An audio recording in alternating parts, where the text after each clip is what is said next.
আসসালামু আলাইকুম। একাদশ শ্রেণী ভর্তি সংক্রান্ত একটি ভিডিওতে সবাইকে আবার স্বাগত জানাচ্ছি। আমি মোহাম্মদ মোহন।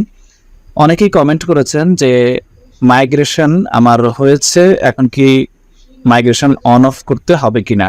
তো এই বিষয়টা একটু ক্লিয়ার করব। অনেকে এই বিষয়টা নিয়ে একটু কনফিউশনে আছেন। যেমন আপনার যদি মাইগ্রেশন হয় তাহলে এভাবে মাইগ্রেটেড লেখা থাকে এবং অ্যালোকেটেড যেটা আগে ছিল প্রথম পর্যায়ে সেটা। তো এখন ধরুন এটা ছিল যেটা অ্যালোকেটেড আসছে, এটা হলো 2 নম্বর কলেজ, আর আপনি এখন মাইগ্রেটেড হয়ে যেটা আসছে এটা হচ্ছে প্রথম কলেজ। যদি প্রথম কলেজ এরকম চলে আসে তাহলে আপনার অন অফ কিছুই করার প্রয়োজন নেই।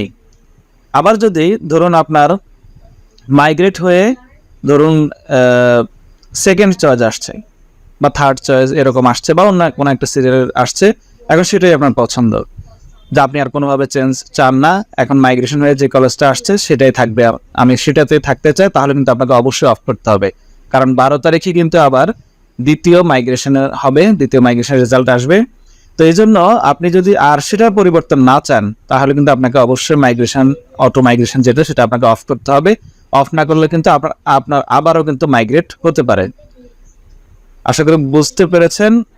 প্রথম চয়েস যাদের মাইগ্রেট হয়ে চলে আসবে তাদের অন অফ করার কোনো প্রয়োজন নেই। আর যাদের মাইগ্রেট হয়ে অন্য একটা কলেজ আসছে তার উপরে আরও অন্য কলেজ রয়েছে কিন্তু আপনি চাচ্ছেন যে আর মাইগ্রেশনের প্রয়োজন নেই আমার, তাহলে অবশ্যই অফ করে দিবেন। আর আপনি যদি চান যে আমার আবার মাইগ্রেশন হোক, ধরুন এখন মাইগ্রেশনের অন্য একটা চয়েস আসছে, এটার উপরে আমার আরও চয়েস রয়েছে, প্রথম চয়েস রয়েছে, আমি চাচ্ছি যে আবার মাইগ্রেশন হোক, তাহলে আপনার অফ করার প্রয়োজন নেই, যেভাবে রয়েছে সেভাবেই থাকবে। আশা করি বুঝতে পেরেছি। আর যারা সেকেন্ড মেরিটে যারা নিশ্চয়ন করেছেন, অর্থাৎ দ্বিতীয় পর্যায়ে লিস্টে যারা নিশ্চয়ন করেছেন তাদেরকে মাইগ্রেশন চাইলে তারা মাইগ্রেশন অন করতে পারবেন এবং তাদের একবার মাইগ্রেশন হওয়ার সুযোগ থাকবে 12 জুলাই। আর থার্ড অ্যাপ্লিকেশনে আপনাদের কোনো সুযোগ থাকবে না মাইগ্রেশনের। আপনারা থার্ড লিস্টের জন্য অবশ্যই ভেবে চিনতে ভালো করে পরামর্শ করে সবার সাথে, তাহলে আপনি তারপরে আপনি আবেদনটা করবেন যেন ভালো একটা কলেজ পান শেষ সুযোগ হিসেবে।